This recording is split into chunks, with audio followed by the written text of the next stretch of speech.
Assalamualaikum warahmatullahi wabarakatuh. Pada video kali ini saya akan membahas mengenai bagaimana cara melukis grafik fungsi kuadrat.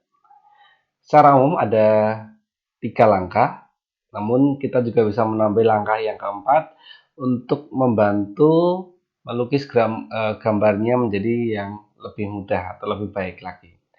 Oke, langsung saja kita mulai dari langkah-langkah yang pertama. Jadi di sini soal yang kita bahas adalah terlebih dahulu soal yang nomor 1, yaitu Y sama dengan X kuadrat plus 2X min 3. Langkah yang pertama, ya untuk nomor 1, langkah yang pertama adalah titik potong sumbu X.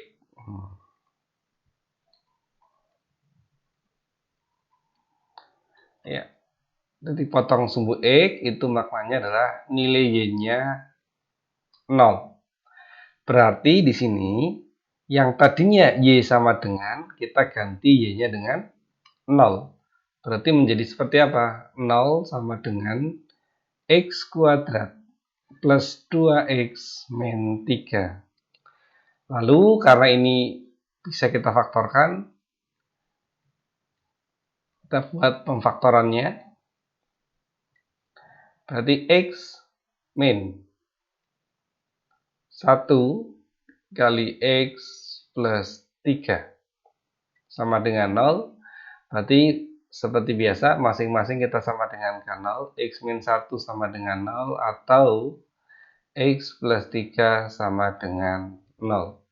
Maka kita peroleh X-nya sama dengan 1 atau X sama dengan min 3.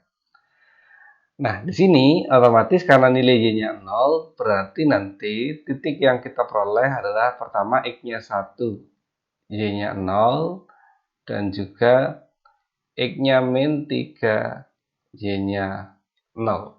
Ya, ini dua titik yang sudah kita peroleh. Kemudian langkah yang kedua adalah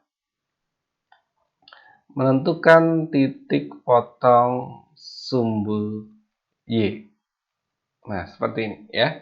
Titik potong sumbu Y berarti maknanya adalah unsur X-nya 0. Berarti yang tadinya soalnya adalah Y sama dengan X kuadrat plus 2X min 3. Sekarang huruf X-nya kita ganti angka, ya, angka 0. Berarti 0 kuadrat tambah 2 kali 0 kurangi 3. Berarti 0 tambah 0, ya, 0 kurangi 3. Berarti nilai Y-nya adalah min 3. Berarti sekarang kita peroleh titik yang ketiga, yaitu X-nya 0, Y-nya min 3. Berarti 0, min 3. Lanjut ke titik yang ketiga, yaitu titik puncak. Titik puncak berarti menggunakan rumus min B per 2A. Ya. Kita ingat bahwa kalau ada bentuk seperti ini, artinya yang paling depan adalah 1, berarti ini sebagai A, ya, hanya 1, B-nya adalah koefisien X, berarti B-nya 2, dan C-nya adalah min 3. Berarti tinggal kita masukkan ke rumus XP atau X puncak. Itu rumusnya adalah min B per 2A.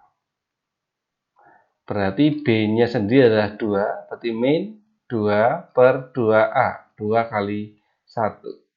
2 per 2, 1, tapi depannya adalah minnya, berarti min 1. Kemudian yang kedua, YP, Y puncak. Y puncak berarti rumusnya adalah min dalam kurung B kuadrat min 4 kali A kali C per 4A. Berarti sama dengan min dalam kurung B kuadrat 2 kuadrat kurangi 4 kali A 1 kali C min 3. Ya, kita buat kurung seperti ini per 4A berarti 4 kali 1. Kemudian ini masih bisa kita olah lagi. Yang atas 4 plus 12 ya, karena min 4 kali 1 kali min 3 plus 12 per 4. Berarti ya ini boleh kalian kurung, 16 per 4 nilainya 4, maka YP-nya nilainya min 4. Nah, karena namanya titik selalu X, Y, berarti titiknya adalah titik puncaknya min 1, min 4. Nah, selanjutnya tinggal kita tempatkan titik-titik ini pada bidang koordinat kartesius. Oke, ini sudah saya buatkan untuk diagram kartesiusnya, ya. Nah, kita mulai dari yang pertama adalah 1,0. Jadi titik pertama yang nanti akan dilalui grafik 1,0 berarti di sini. Kemudian ada lagi min 3,0 berarti di sini. Min 3,0. Kemudian 0, min 3, X-nya 0, Y-nya min 3 berarti di sini. Terus ada min 1, min 4. Ini sebagai titik puncak, min 1, min 4 berarti di sini. Nah, karena ini sebagai puncak, maka inilah sumbu simetrinya. Jadi ini semacam sumbu simetri ini ya kalau kita buat garis. Jadi yang di titik puncak itulah yang sebagai sumbu simetri. Namanya sumbu simetri itu pasti kanan dan kirinya sama. Jadi misalkan ini dari garis ini ke titik yang 1,0 kan 2 satuan. Maka ini yang ke kanan juga 2 satuan. Akan selalu imbang.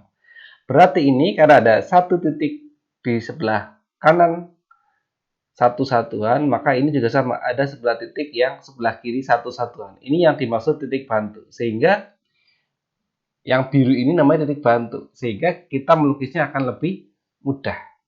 Tinggal kita hubungkan titik-titik berikut yang kurang lebih nanti kalau dilukiskan grafiknya, berarti kalau kita hubungkan titik-titiknya akan menjadi grafik yang seperti ini.